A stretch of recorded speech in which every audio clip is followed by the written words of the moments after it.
Another entry into the speedrun compilation.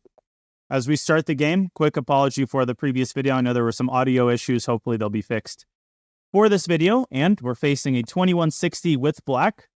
Let's get a Sicilian going. Now, one thing I was discussing on my regular stream is that as we get to the tail end of the speedrun, 2100 plus, I started developing an inclination for playing the Sicilians that I know best and the openings that I know best. And of course, my recommendation for beginner to intermediate players as a kind of gateway Sicilian is the Accelerated Dragon with Knight C6. But I got a lot of requests, particularly from higher rated viewers, to play at least one Najdorf and to play the Sicilian that I know best, to give you kind of a window into what opening knowledge looks like at a GM level. I did this in the last speedrun game with the French, and I am actually going to play the move D6 here.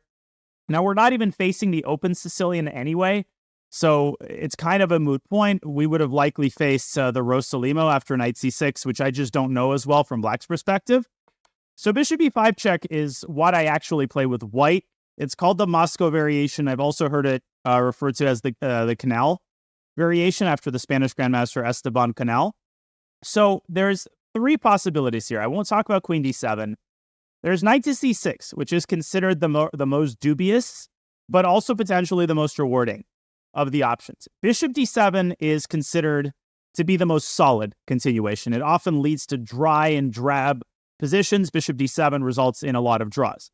The line that I think strikes the balance between being sharp and offering winning chances, while also not being objectively dubious, is Knight to D7. And this is the choice of most top players who try to play for a win here with black. I play it myself. So I'm going to bring the gain down just a little bit. And this move, A4, was virtually unknown up until a couple of months ago, when I feel like everybody started playing it at my level. And my theory is that this isn't some sort of chessable course. According to people in the chat, this is what Wesley So recommends in a new chessable course. I have never been particularly impressed with this A4 variation. It's ultra positional, and a lot of people just kind of blindly follow the chessable recommendation. And then they get a middle game and they kind of have no idea what to do. So in response to A4, we start by simply developing our knight and making the more natural move. This forces white to decide on a way of defending the E4 pawn. And the plus of inducing Knight C3 is that if white puts a knight on C3, white will not be able to play this position Alapin style with C3 and D4, which actually is a very common way that you follow up in a lot of variations of the Moscow. And so our opponent does play Knight C3. So here, we're going to likely transpose into an open Sicilian structure, not an open Sicilian theoretically, but an open Sicilian structure will be reached if white plays D2, D4. And you might look at this and say, well, why don't we play E5 here and prevent white from playing T4? Well, E5 is a very positionally dubious move. I don't think it's terrible, but I don't like weakening the D5 square like that. I don't see this necessity in doing so because we actually welcome the move D4. That basically gets us into the Najdorf structure that we wanted to reach. And so the way we want to play here is E6. And E6 is the sort of Scheveningen move. I've talked about the Scheveningen structure previously. It's a Sicilian structure where black basically has pawns on E6 and D6, as opposed to a lot of other variations where black plays E5. And I'll contextualize this all after the game for people who don't play the Najdorf or don't play the Sicilian, and you're hearing all of these terms. Don't worry, I'll define all of them carefully and clearly after the game. We want to talk about the Scheveningen, E6 versus E5. But the basic idea is that we're waiting for white to play D4. And of course, white could also keep the center closed. White could play this more modestly with D3. Let's continue developing our pieces with bishop E7. But D3 is obviously not a scary move, and we can essentially do whatever. We can play D5 ourselves. So the more ambitious players, they kind of automatically play D4. I had this from the white side in an OTB game a couple months ago. I tried this myself for white, and I was just not impressed with the resulting position after D4. Maybe the engine gives a small advantage, but we get exactly the kind of Sicilian structure that we want. So Royiho asks, why not A6? So A6 is a move that we can play whenever we want to play it. The bishop on B5 is not really a nuisance. And you might say, well, but doesn't it pressure the knight? But the knight on d7 is the most well-defended piece on the board. So we're essentially saving the move a6 for a rainy day. When we play this move, I really want it to count. So I'm kind of waiting for the perfect scenario in which to play a6. It's the concept of, like the threat is stronger than the execution. You could play it and it wouldn't really change the nature of the position too much. But I like the concept of keeping the tension for as long as possible. And in some situations, the bishop on b5 is actually a misplaced piece, believe it or not, because in a lot of Sicilians, you actually want to keep the b5 square open for the knight. So for instance, if we were to park our queen on c7, that would be a perfect instance in which white doesn't want the bishop on b5. White wants the ability to play knight b5. So white might even move the bishop away on his own power, to which we might reply a6 to cover the b5 square. But long story short, we don't need to play a6 unless we really want to. And this might be a good time to play it, but I don't see a reason why we can't first castle and complete our kingside development. Okay, so now we have the open Sicilian Scheveningen structure with a couple of modifications. Of course, there's a queen on z4 rather than a knight, as is more customary in open Sicilians. And there is a bishop on b5, which is also quite rare in most Sicilians. Of course, in the Najdorf, this is impossible because black plays a6 straight away. Now, when you look at this position and you're not familiar with the way that the Sicilian works, you'll be forgiven for concluding that white is much better. Spatially, positionally, you might look at the d6 pawn and say, well, this is a big weakness. It can be pretty easily attacked if white just piles up on it. But the magic of the Sicilian is that very often on the surface, black suffers from all these positional weaknesses, and it looks like white can do anything that they want. But the more you analyze, the more you realize that black's position is like wildly robust. It's very hard to break down. And in that way, I would lump the Sicilian with the King's Indian, which is a very different opening from a situational standpoint, but it's got the same charm where you look at a lot of the positions and you think, well, black is super cramped and black has more weaknesses, but concretely, dynamically, black has a lot of hidden ideas that redeem our position. So one of those ideas is obviously that bishop f4 here can be met with e5, and that drops a minor piece. Another redeeming element of black's position is that while the pieces are lumped together and while we are cramped, everything is sort of defending each other. Like the knight is defended, the other knight is very well defended, and the d6 pawn is much, much harder to get to than it appears. So we already mentioned bishop f4. Some of you were suggesting bishop takes d7 and knight b5. Okay, but even if white plays that, we can just move the d7 bishop out of the way, and it's very, very easy to defend the d6 pawn. Let alone, in some cases, we can push d5. And that often creates complications that are favorable for black. So should black aim for d5? No, we shouldn't aim to force d5 through. But if a good opportunity presents itself, then d5 can be a legitimate central breakthrough. Okay, so our opponent has gone into the tank, rook d1, which I think is the best move, reasonable, piling pressure on this pawn. So we have a couple of options. So again, we can play a6, but I think that we should delay that move one move further and complete the sort of stock Sicilian setup. There's one move that's missing, which would complete our kind of Scheveningen setup. And I've already mentioned this move, and it's queen c7. And this is not a very deep move. It's just a developing move. I mean, our queen is better placed on c7 because it's x-raying the c2 pawn. It's, another defender on d6. And it's ready in certain cases to jump into c5 in case white's queen departs d4. We've got a Sicilian that started out as a Moscow variation or canal attack and kind of morphed into an open Sicilian structure. So this gives us a chance to talk at length about the kind of typical ideas here for black. And we're probably still in Wesley's chessable course, I would guess. Like this position probably has been reached many times before, particularly in the last year or so. But clearly our opponent is on their own. So bishop d7, knight b5 is particularly bad now because the c2 pawn will hang. That's partially why we put the queen on c7. And the c2 pawn is very, very hard to defend. which means that oftentimes the knight is actually tied down to c3. Okay, so every move I say this, we can play a6, and I think now is finally a good time to force white to commit a placement of the bishop. So either white will have to give us the bishop pair, which is good, or white will have to move the bishop away from b5, and this gives us a little bit more breathing room. We'll be able to play b6, bishop b7, kind of hedgehog style. We can play b6 immediately. We can play b6 here.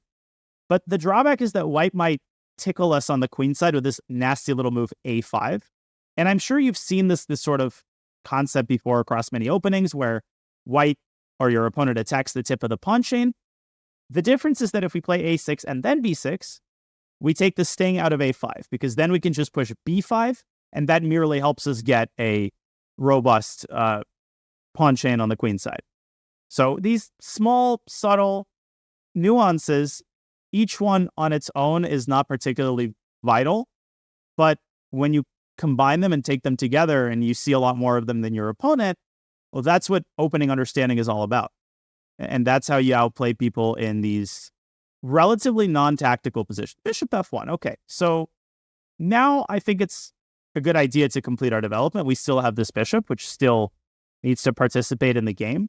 And if you're familiar with a hedgehog structure, I feel like I'm making a lot of references in this game to like various structures and stuff. And this is not to sound like, this is not to be deliberately pompous, but this really does resemble a hedgehog structure, which normally arises out of non-e4 opening. In fact, it always arises out of non-e4 openings, usually like knight f3 and c4 can lead to the hedgehog structure. And I'll delineate it after the game. But in the hedgehog, you arrange these four pieces precisely in this way. And the chief difference between what we have on the board and the actual hedgehog is that typically in the actual hedgehog, white's pawn is not on c2, but on c4.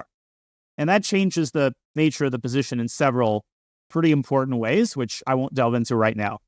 In any case, once we play bishop b7, we will start exerting pressure on the e4 pawn, making it more difficult for white to achieve progress on the queen side. But the bottom line is that it's very hard for white to come up with a plan here. And I don't mean to trash white's position. I think the position is probably about equal. But other than superficial developing moves, white just doesn't have any entry points. Again, bishop f4, there's e5. There's no other way to attack d6 with a minor piece. I would play bishop g5 here. And there is a plan where you get that bishop from g5 to h4 to g3 in order to make sure that e5 doesn't come with a fork. But our opponent takes a different path, knight d2, which is also an idea that I've seen applied in this position quite a lot. So again, this must be in some course, and this idea must figure prominently in that course. So what does our opponent want? Well, our opponent wants to reroute the knight to c4, clearly. Why? Well, primarily to add a minor piece to the d6 pawn. So I wasn't quite accurate when I said that attacking with the bishop was the only way. Okay, so let me think about this for a second, because can we prevent knight c4? Well, should we prevent knight c4? Probably not, because after bishop b7, knight c4, I feel like we have plenty of ways that we can defend the d6 pawn, such as d5, which becomes a viable central breakthrough at that point. And d5 actually looks quite decent there, even though it leads to an isolated pawn, because it gives us a lot of dynamic chances. So that's one option. Another option is to drop our knight into e5. And I've done this as well, with the idea of taking the sting out of knight c4. Then you just take on c4 and play bishop b7. You trade a pair of minor pieces, and you prevent white from attacking d6. So it's a hard decision, actually. The two big candidate moves are bishop b7 and knight e5. Okay, I need to think in silence for a bit, because I want to make the right decision. Okay, I have some tactical ideas. There. Okay, let's go bishop b7. My intuition is screaming for this move. I feel like this offers the more exciting chances for black. Would describing black's play here as tiptoeing its way through the middle game to avoid being worse or losing accurate? Absolutely not. In fact, white is in a great deal of danger here. Man, you should never assume that just because one side has a space advantage that somehow that side is immune from getting steamrolled. In many of these Sicilians, black just suddenly develops a huge initiative And before you know it, white's position is collapsing. So hopefully this game will fit that narrative if I play this well. But in the hedgehog, that type of game arc is also very, very common. So I have a cool tactical idea here.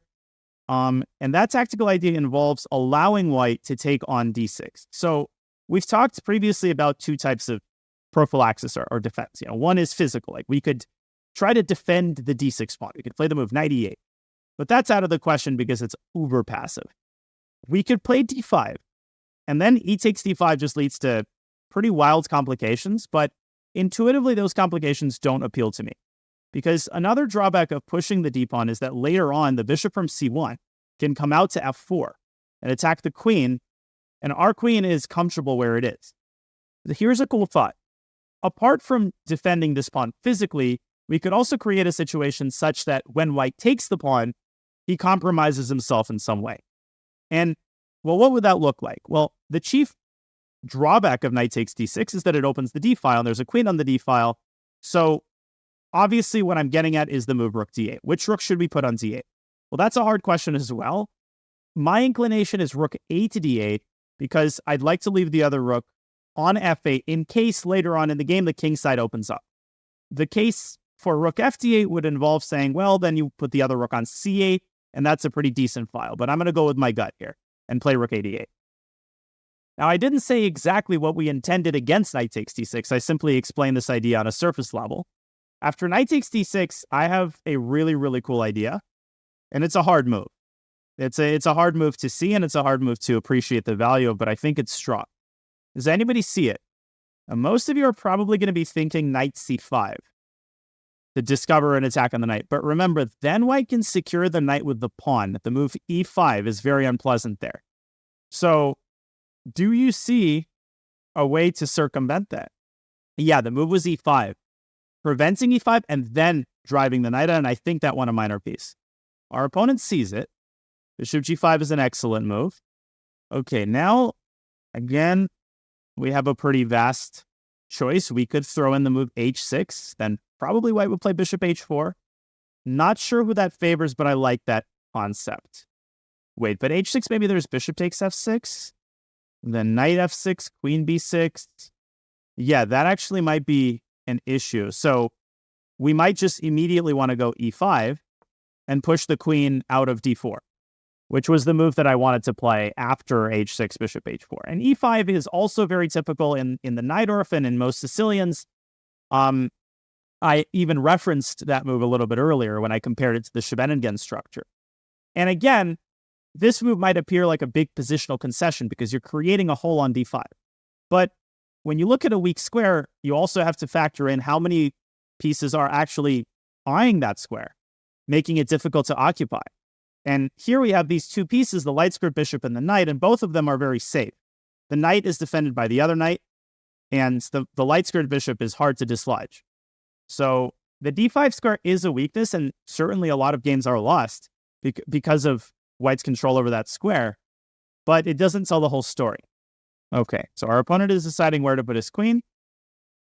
There is a move that I think white should play here, but it's not easy to appreciate why the queen belongs. But yeah, and that is the move. So commending my opponent on excellent positional play. The reason you want the queen here is because if we now play h6, again, there's this super pesky idea. Bishop takes f6, knight takes f6, and suddenly the b6 pawn is hanging. And I don't want to give that pawn away because then white gets like a 3-on-1 on the queen side, and that's how you lose. So we need an antidote to that. I actually need to think about this. I see a move, but the problem with that move is that it does give up the d5 square. On the other hand, even when you give up the d5 square, still the game is often a lot more double-edged than it appears. So let's think. What do we want to do here? Bishop c6 maybe? Then bishop takes f6. No, we don't want that. b5 doesn't work. I think we have to go knight c5. I don't see an alternative. Not that I'm so unhappy to make this move, but I feel like if white plays this accurately, he should be better. So somewhere I made an inaccuracy. Probably should have gone knight c2, knight e5. Probably should not have allowed knight c4. It's just a very hard move to deal with because it pressures both of black's major weaknesses. So we'll check with the engine after the game. These are like super complicated questions. Yeah, so of course white can play b4, but remember that the e4 pawn is hanging, so we could take on e4. And that looks really good for black. So the advanced idea would be to take on f6 first, and then play b4. And then, okay, we're not catching a break so far, but my position is still solid. But then there are tactics, yeah. Then there are tactics. Let's wait for our opponent to move, because this will determine a lot. I think white has 2 tempting options here. Yeah, and our opponent plays the one that I missed from a distance. I forgot about b4 here, and we're going to lose one of these pawns. I'm getting outplayed, but I believe in the tenacity of this opening. Generally, even when you're worse than a Sicilian, there's going to be a trick. There's going to be something you can do to get out of a dubious situation. Okay, so let's think here. Which pawn do we want to give away? Which pawn do we want to give away? We probably want to give away the d pawn. Let's go knight d7. Now, obviously, starting to look at my opponent's clock a little bit and trying to make moves that preserve the complexity. Because 540, he's spending like a minute per move. In 4 or 5 moves, it's going to be tough. Okay, so now we have to keep the bishop. So I feel like we have to go here. Whatever the consequences, we cannot give the light squared bishop up, because if we do, then he would have complete monopoly over the d5 square. So we need to preserve a defender of that square, if that makes sense. Yeah, so we lost the pawn, but and I don't have much compensation for it. So I got completely outplayed in the opening stage of the game. Tentatively, without analyzing, I think my mistake was actually to allow knight c4. Maybe it was to play rook d8. Maybe e5 immediately was better. Yeah, probably it was. Probably the immediate e5 would have avoided a lot of the problems. Okay, so here I actually came up with a really cool idea. So you look at these 2 pieces, and obviously they're very vulnerable because they're on our side of the board. So there's this move, knight b8, and I saw this move when we were playing knight d7. So this is part of the appeal of that move. And suddenly, 2 minor pieces are hanging. I don't see a clear way for white to defend both of them. So this could turn around very, very quickly unless white is uber precise. Yeah, this is what I'm talking about when I say that in the Sicilian, like in the King's Indian, there's always a trick to be found somewhere, as opposed to, say, like the Queen's Gamma Decline or some drab opening like that. Yeah, so of course white has knight b5. I saw that. There's a couple ways that white could try to save the piece. First of all, queen d3 does not work, because then we take the bishop, queen takes, and then we take the knight. And in that position, knight b5 almost works, but rook takes d1 comes with check. So hopefully you visualize that. White could also play knight cb5 immediately, but that closes the escape hatch from the bishop. So if we could move the queen onto a square where it couldn't really be attacked easily, white would run the risk of just losing the bishop on its own. And after knight cb5, you have to weigh the pros and cons of the various queen retreats. But the reality is that black has only one feasible option after knight cb5, because if we move the queen to the left, then white can take on b6 and kind of jailbreak the bishop. And at that point, white is up 3 pawns. Remember, white is up 2 pawns. We're already flirting with disaster as it is. The other option after knight cb5 would have been to take on c2. But still in that position, white could take b6. Also, the queen on c2 might end up getting trapped, like knight cb5, queen c2, rook dc1. I wouldn't even calculate further. That looks way too scary. And that's unnecessary because we have a viable alternative. Like in an OTB game, I would spend maybe like 30 seconds calculating queen takes c2, because the risk reward is terrible. It's not like if the move works out, then black wins. Like, it's just a freaking pawn and you're putting yourself in immediate jeopardy of losing the game. So by process of elimination, knight cb5, we play queen c6. Our opponent still is trying to find, I think, some like more natural way to save the pieces. And already down at 2.5 minutes, which is really, really positive news for us. Yeah, but I hate to win any speedrun game on the clock. And I'm not saying I will, it just is not unlikely. But on the other hand, like, I'm making these videos for people who mostly play Rapid and Blitz. So I think this is also part of the learning process to see how complicating the game can have this effect, even on very, very strong players when they sink into these long things. Whoa! Oh, and it works. No way. Wait, I just found a crazy idea one second.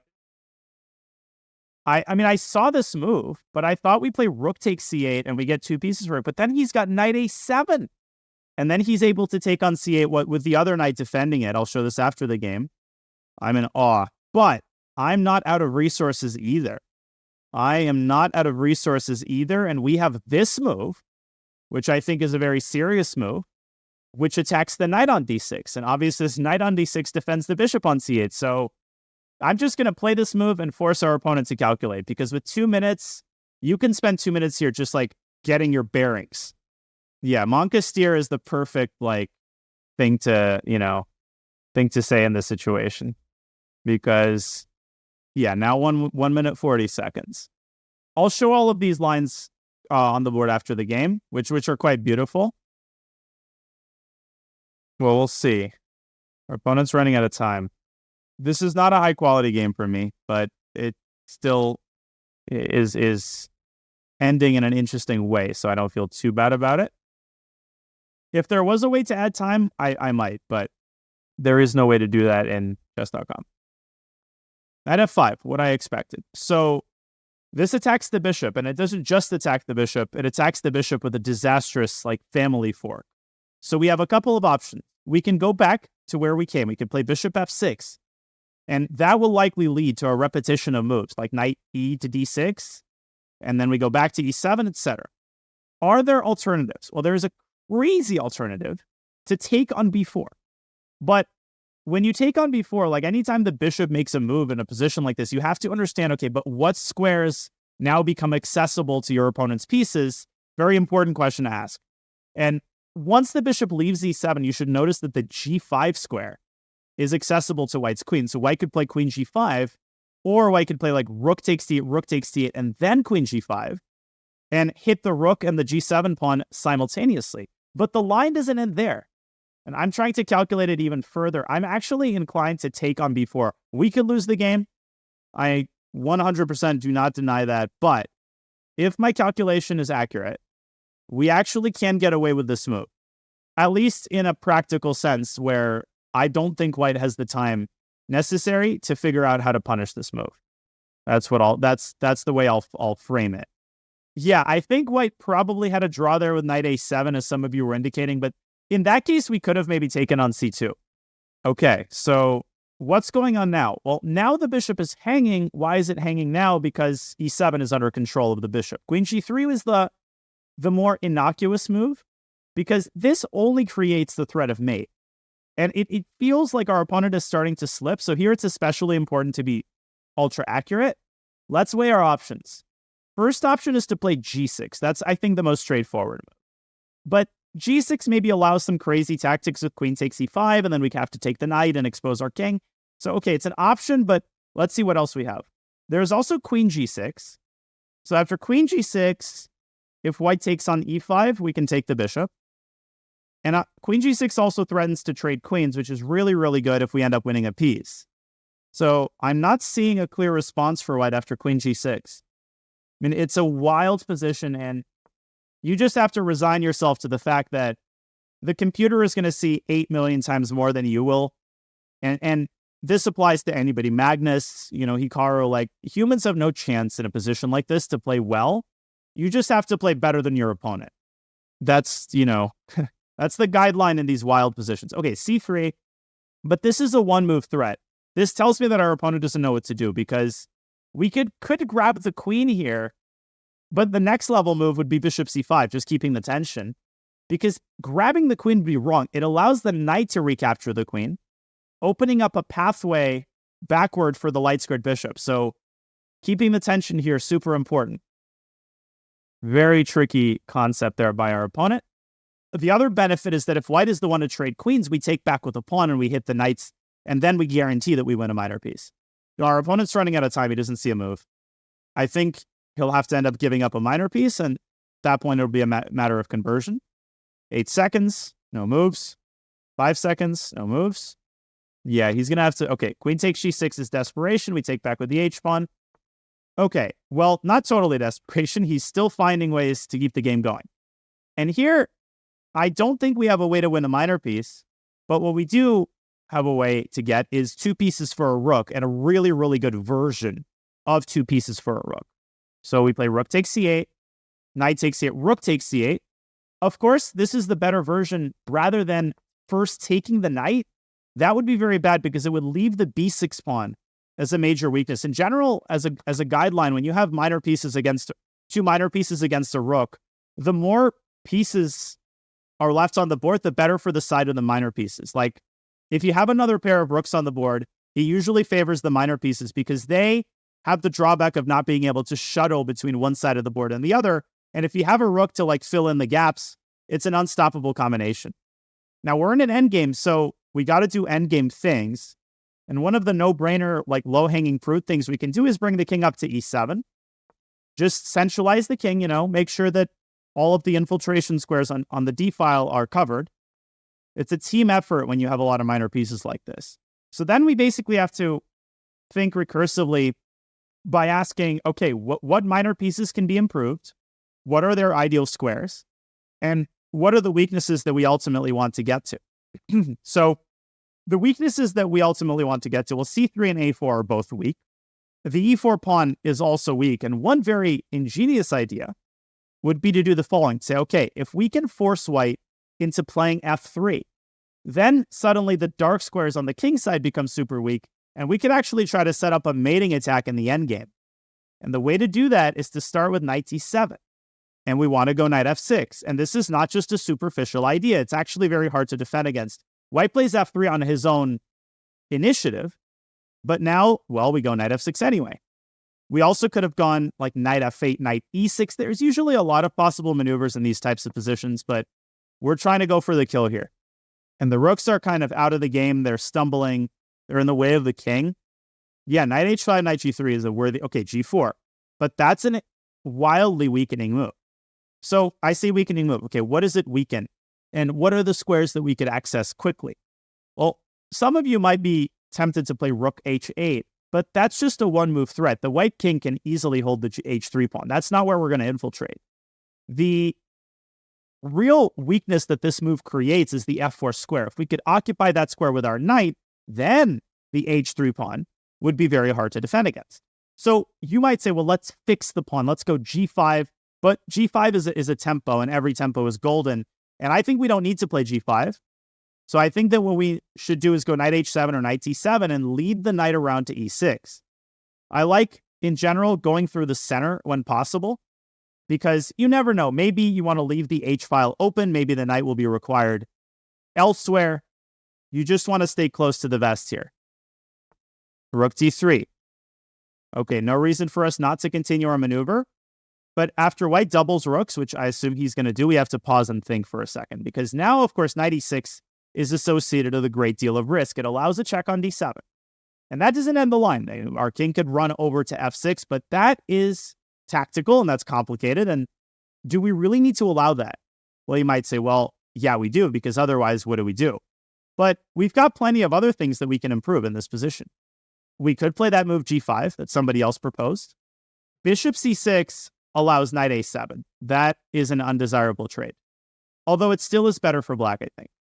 But one move that I do like, which is kind of similar, is bishop to b7. Notice that we're keeping the knight on f8 to defend the d7 square, and we're trying to improve the position of the bishop, but we're also opening up an avenue to get to this a4 pawn. We can't forget about any of white's weaknesses. We have to attack all of them, and that way you overextend your opponent. In fact, rook a8 is a great move here. Now, what does it give up? Well, it allows knight c7, but that doesn't do anything. I think we just take on a4 there. I think we win.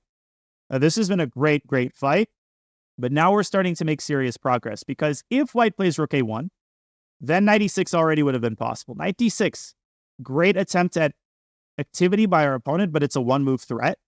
What do we do now? What's the calm, simple, professional reaction to this move? It's not to take the knight. It's, of course, to play bishop c6. Why c6? Because now the bishop controls the d7 square. So even if this knight were to move, which I think it very likely might, then already knight e6 is possible. And once we get the knight to f4, the game just ends immediately because white collapses on all the squares. Okay, he blunders a piece. Bishop takes d6. He wants rook takes b6. But in that case, we could defend the bishop with rook e8. But again, we want to play professionally. We want to give our opponent 0 chances. So let's make this move first. Threatening a fork. This knight isn't going anywhere. We might even not want to take the knight. We might even want to go for checkmate directly in the event that the king stays in this area of the board.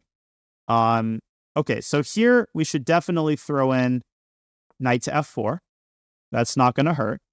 And then we could at least think about setting up mating nets.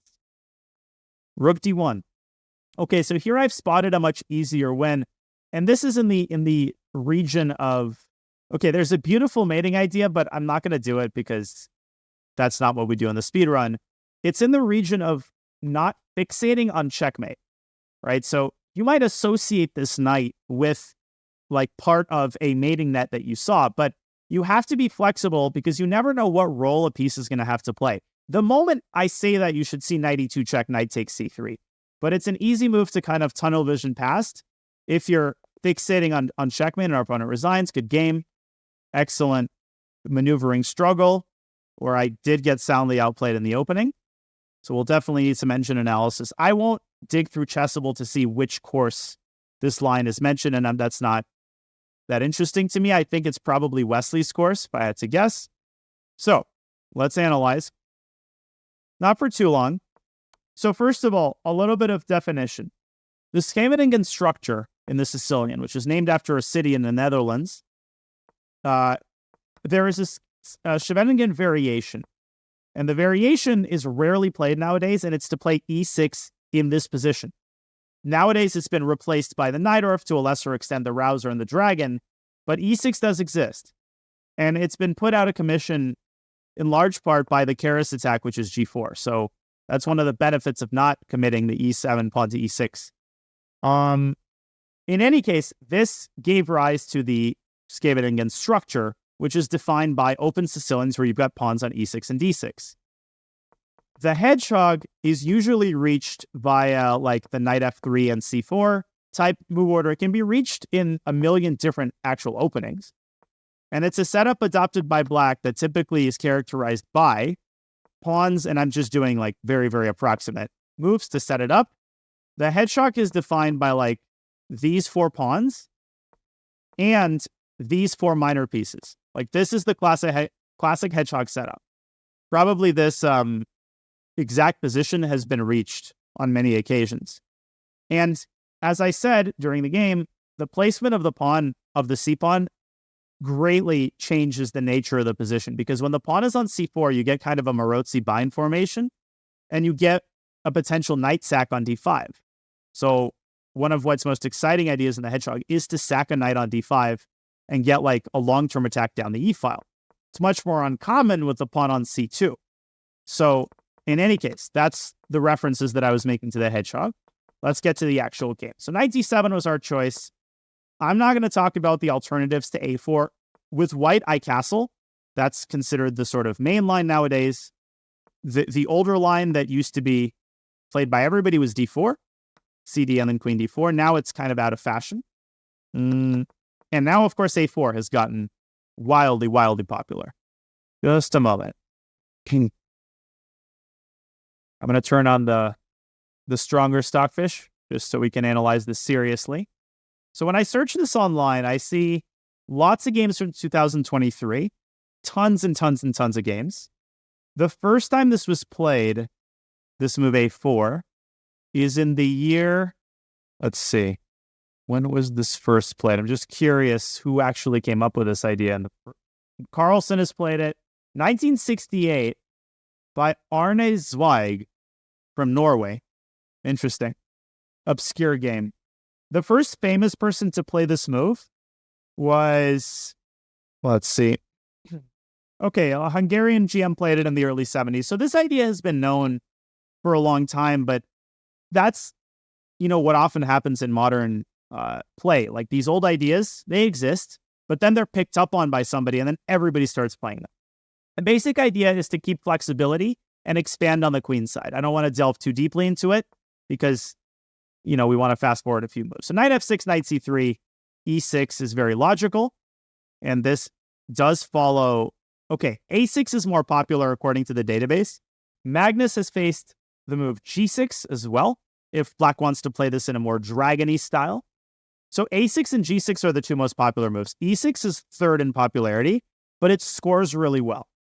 Ooh, we're following the game Nihal Sarin against D. Naroditsky from Title Tuesday 2023.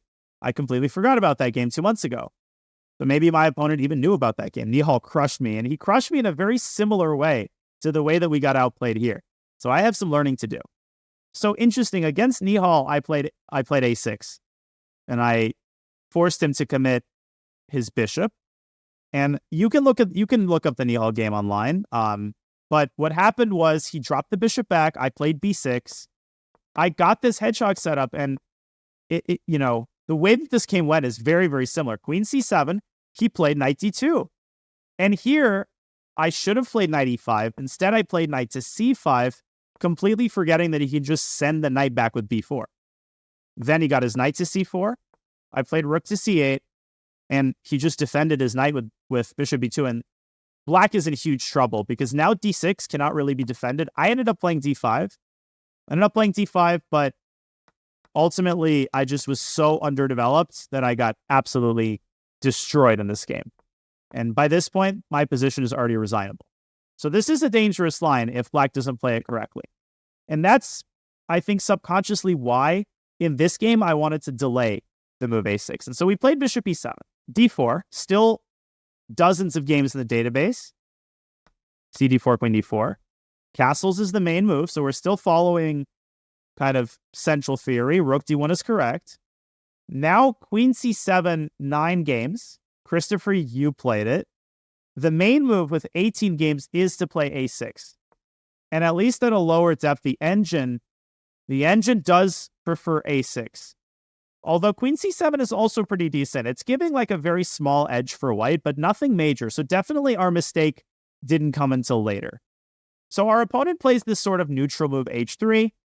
It's been played once by a Swedish GM. And in that game, black responded with knight to e5 and lost. But knight e5 I don't really like, because this allows white to double the pawns.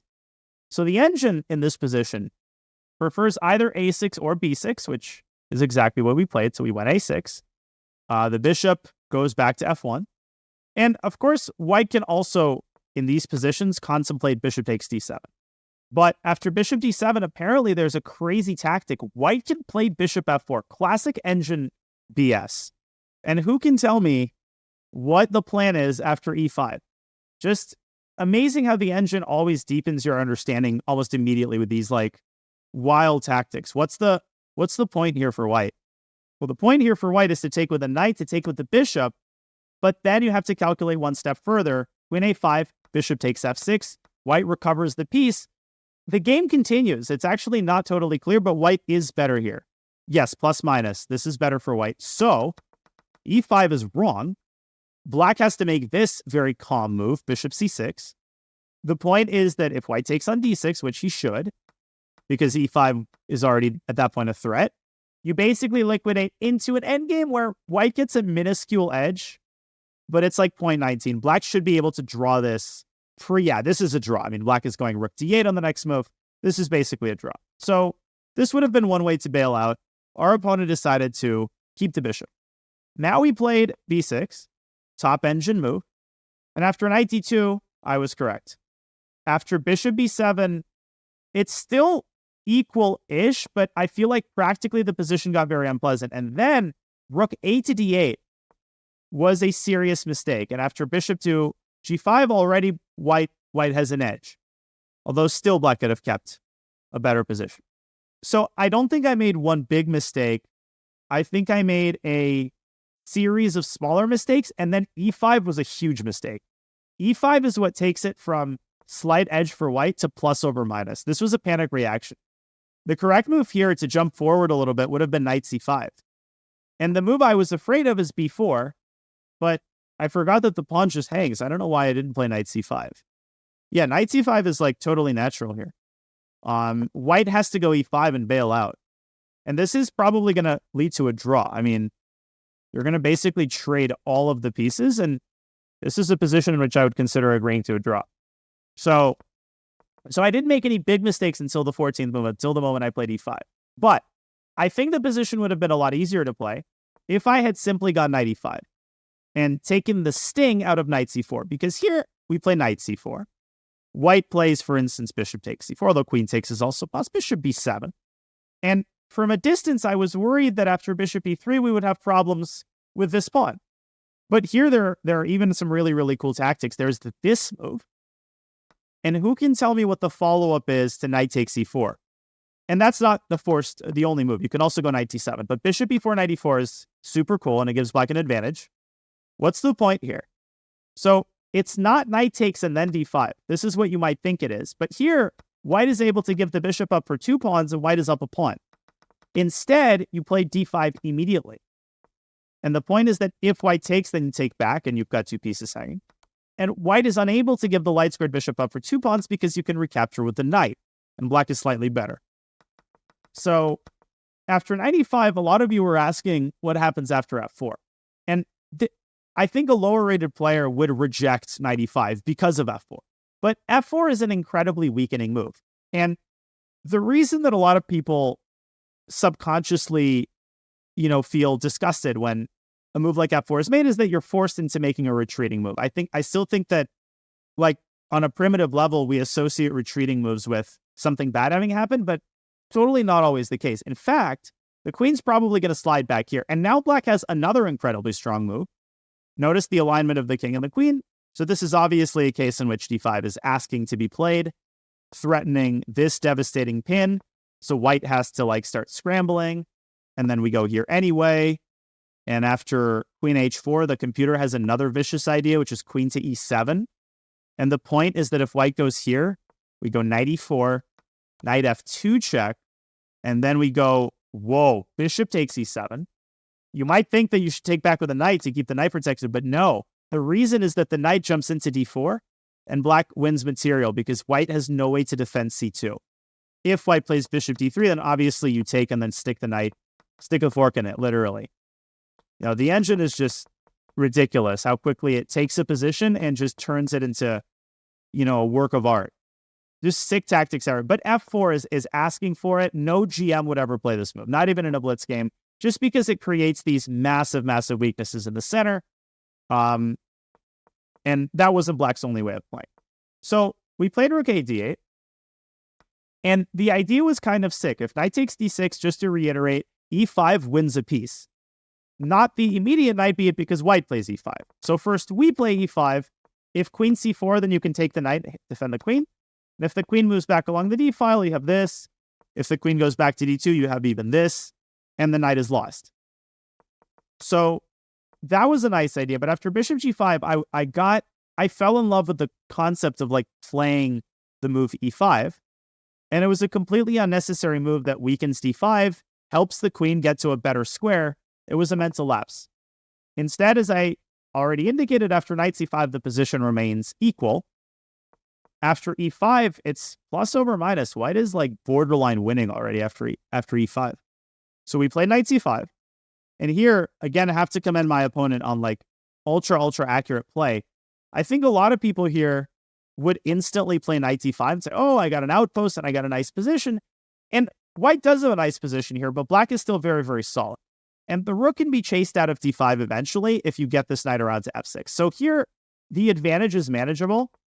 But after b4, we end up dropping a very important pawn. So knight d7, knight takes d6, bishop a8. Bishop takes a6 is correct according to the engine. So this apparently is still the correct move, knight b8. And white has some way to maneuver out of the situation. And it is knight b5. And it is bishop c8. Our opponent was playing perfectly. And I guess this is a good time to explain and to show what happens after rook takes c8. So you might say, oh, well, let's take and then deliver a fork. That would be great, but black can take back with a queen. But white goes immediately knight a7. Insane tactical eye by my opponent. I didn't see this. So the queen moves. And as a result, you get a situation that doesn't happen too commonly, which is 3 pieces against 2 rooks. And taken alone, that's about equal material, but look at the queen side. White has like 3 unstoppable passers. Or white could even play a5 immediately. It's completely winning. Completely winning. Which means the bishop is radioactive. So my only chance is to peck at the knight and try to get it to move. And it was only here. No, still our opponent found the correct move. Knight f5 is correct. Oh, this is really sick. So remember I said that in this position, we had a choice between two. You're going to love this. So if we had played bishop f6, then the other knight comes to d6. And the point is that the bishop can no longer drop back to e7. And if in this position, black plays rook takes c8, which is, of course, the reason that this move was originally rejected, white plays knight takes c8. And the position is simply winning because, okay, you play rook takes c8, and here there is a killer blow, and this would happen also after queen takes c8. And this is a move rook d6. And just look at these tactics. Where does the queen go? If it goes back, rook f6 and queen h6 is just literal checkmate. If the queen takes the pawn, then in this position, again, you play rook f6, but this time, because you have a fork on e7, and you win the rook on c8. These simple lines mean that knight bd6 wins. But after bishop takes b4, the craziest move of all, white is winning here, but only with a single move. After queen g3, black is already better. After queen g3, black is almost winning, although I made a mistake. Let's see if anybody can spot the beautiful winning idea here. Thank you, Vasuli. And it has nothing to do with queen g5. If you're watching on YouTube, great time to pause and really, give yourself 5 minutes and try to figure this out. So it's knight b to d6. They might look knight b to d6, but then we just look at this. So after bishop takes d6, white plays rook takes d6. Sorry, no, that's not what white plays. Oh, white mates. Oh my gosh, this is even deeper than I thought. Here you play queen g5. And the point of this move was to intercept the queen's pathway to f6, because if you start with queen g5, black can defend everything with queen f6. So this is interference. And now queen g5 leads to a mating attack, which is still not totally evident after g6. Oh my gosh, it's queen to h6, another piece sack, gf, and then the bishop comes back from the dead, threatening mate on h7. You have to make some looks for the king, and now it's the classic mating sequence. Incredible. I mean, isn't that just lovely? Let me do that again. He did everything right up until this position. I found all the best defensive resources. So now, again, the obvious idea is to take and go queen g5. But after queen f6, black holds on, and the position is equal. Instead, white starts by throwing this knight onto d6, threatening the fork on e7. So you have to take the knight. And now it's not rook takes d6. After queen c7, black is still okay here. It's suddenly to play queen g5. g6 and queen h6. Threatening mate on g7. You have to take. Bishop comes back from a6 to c8 to f5, if you can believe that. No, it went from b5. Where did that bishop? It went from b5 to f1. Then it went to a6 to c8 and to f5. That would be the craziest path taken by a piece like ever. Amazing. So here, no, rook d6 loses. Rook d6, knight e7. Technically, this is better for black than the other continuation, but you can resign here. You're down a queen for 2 minor pieces. And as a consequence of missing it, my opponent gave away all his advantage. But in this position, I also made a mistake. Apparently, queen g6 allows white to equalize with a completely inhuman move. Okay, again, it's crazy computer tactics. Queen b3 here is equal. Apparently, after bishop takes e4, knight h4. Somehow, oh my god, queen h5 forks these 2 pieces, but out comes the bishop again, and it's equal. Bigger advantage would have been yielded by queen f6, but this is just computer nonsense. Nobody can find this move, at least not in the confines of a rapid game. Now my opponent collapses c3, and already after bishop c5, he's worse. But still, the engine gives only a modest advantage. That's really interesting. So the engine gives a modest advantage up until the point where he plays rook e1. This is the decisive mistake. And you might hear this, how can this be a decisive mistake? Like, he defends the pawn. What happens after rook e1 is that, I have to refresh, is that he loses all of his ability to be active. Like, we get control of all the key squares and the minor pieces prevail. The only chance for white would have been to like step on the gas pedal and try to get active before black can consolidate. So knight d6 is the only move which gives white saving chances. If black takes, and white goes after b6. So black has to sidestep. But if black sidesteps, then the knight swings back to c4, targeting the b6 pawn, and black is only slightly better. In fact, according to the computer, black's only chance for a slide edge is in fact to take and play bishop c6 and try to squeeze something out of this position. But white should be able to draw with a5. So one very instructive takeaway from this is that mistakes often happen on the move after you've transitioned into a different phase of the game. Like whether it's sharp middle game to end game or, opening to quiet middle game, a mistake often happens on like the first move of this new phase because you're still playing on autopilot. And it's very important to stop, reassess, and understand what your goals are in the position. So here, that black is going to massacre white on all the squares if white doesn't get active immediately. And so the move knight d6 comes to mind. a5 would also be very decent, just sacking material in order to get active. See, my voice is going. So anyways, we're just about done. Here still probably white should play a5, but our opponent was like, had essentially given up. And one final instructive idea is this idea of knight h5 and knight g3. One very quick reference. The first time that I learned about this particular mating pattern was this game. And I've shown this game before on stream, but it'll take on a new meaning once you have fully committed this mating pattern to memory. So I'll fast forward this entire game up until the critical moment, or the important moment. This was a fascinating game in and of itself. It's Vaganian against Planets, 2 GMs. So in this position, black has sacked a rook and uncorks a beautiful combination. Who can tell me what the winning move is? And this gets really, really pretty. So you have to set up a mating pattern. How does this relate to...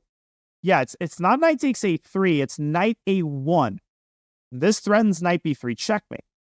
Vaganian says, well, I wasn't born yesterday, and he takes the pawn on b7. What did black do now? This is a real classical game. It's an actual position from a game between 2 GMs. White was already losing, but this loses on the spot. Queen to c7 check, or queen c6. Either move wins, and either white loses the queen or gets checkmated with knight to b3.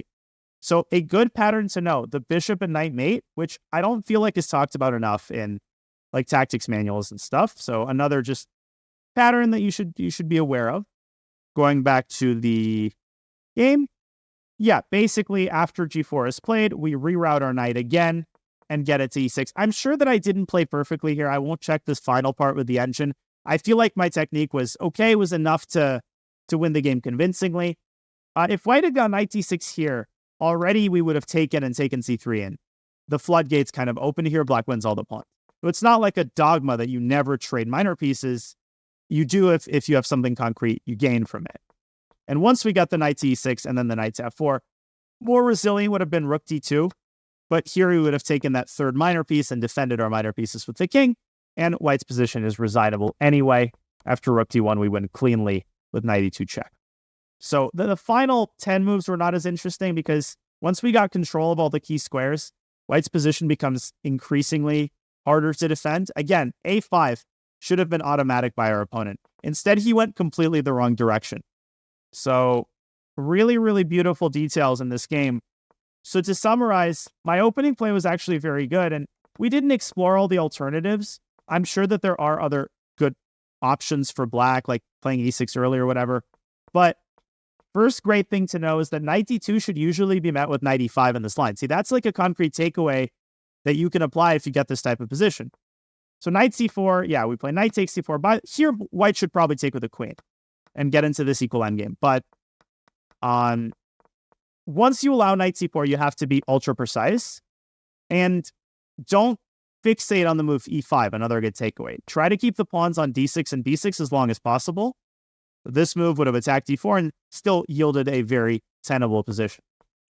And then, of course, huge kudos to our opponents. I got soundly outplayed. He found a million amazing moves. But, I found the only responses that continued to test our opponent with a minute on the clock.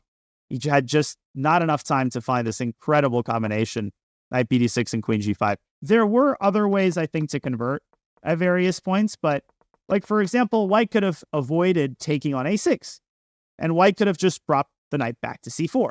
And this is probably what I would do in a blitz game, because this is a much easier position to play, because your next move is going to be knight d5, then you're going to take with the rook, and you're basically playing without risk. Bishop a6 is the correct move, but it's a very risky move. And of course, I assume he missed knight b8. Well, if you had to win with black, you just play that endgame, and you try to outplay your opponent. So amazing, amazing tactics in this game, and, apologize for the sloppy play in the early middle game, but I thought my mistakes were just as instructive as my opponent's mistakes. And this is the cool thing about the speedrun when it gets more advanced, that I also make these positional mistakes. I learn from it.